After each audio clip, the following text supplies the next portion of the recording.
Στον τελευταίο αγώνα νομίζω ότι η ομάδα ήταν εξαιρετικά καλή. Είχε τη σοβαρότητα που πρέπει σε τέτοια παιχνίδια από την αρχή μέχρι το τέλος. Γι' αυτό και καταφέραμε να έχουμε ένα τόσο θετικό αποτέλεσμα.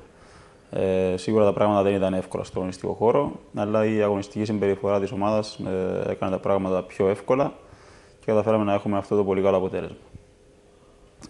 Είναι σημαντικό για την ομάδα ότι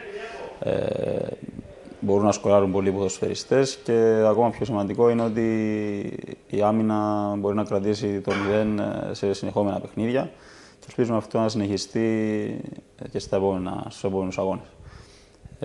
Στη συνέχεια βλέπουμε το παιχνίδι με τη Δόξα. Είναι ένα πάρα πολύ σημαντικό παιχνίδι για να διατηρήσουμε αυτό το σερί που έχουμε στα τελευταία παιχνίδια και νομίζω ότι με την ίδια σοβαρότητα και την ίδια συνταγή που είχαμε με την Μπέγια, ακολουθώντας τις οδηγίες του προπονητή, θα καταφέρουμε να πάρουμε πάλι το θετικό αποτέλεσμα. Με την Μπέγια νομίζω ότι ο κόσμος ήταν και πάλι στο πλευρό μας, ήταν αρκετός ο κόσμος και πολύ εκδηλωτικός. Από την αρχή μέχρι το τέλος ήταν δίπλα μας και νομίζω ότι ευχαριστήθηκαν και αυτοί τον αγώνα όσο τον ευχαριστήθηκαμε και εμείς.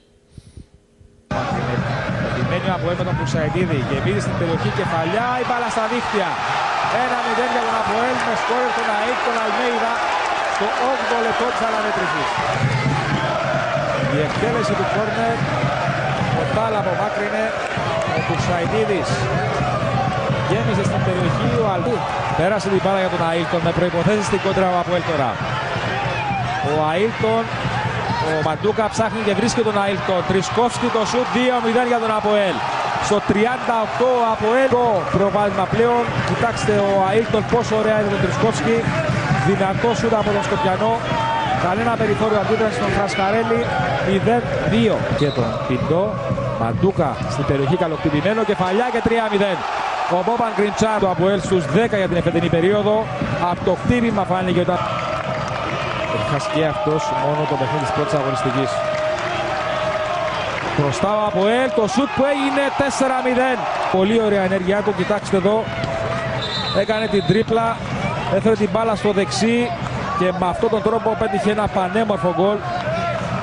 Ωραία κίνηση, άδειασε τον Τάλ.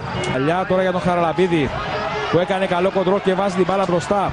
Κάνει η ασίστ για τον Μιροσάβλεβιτς, σώζει ο Φρασκαρέλη 5-0. Δίχτυα.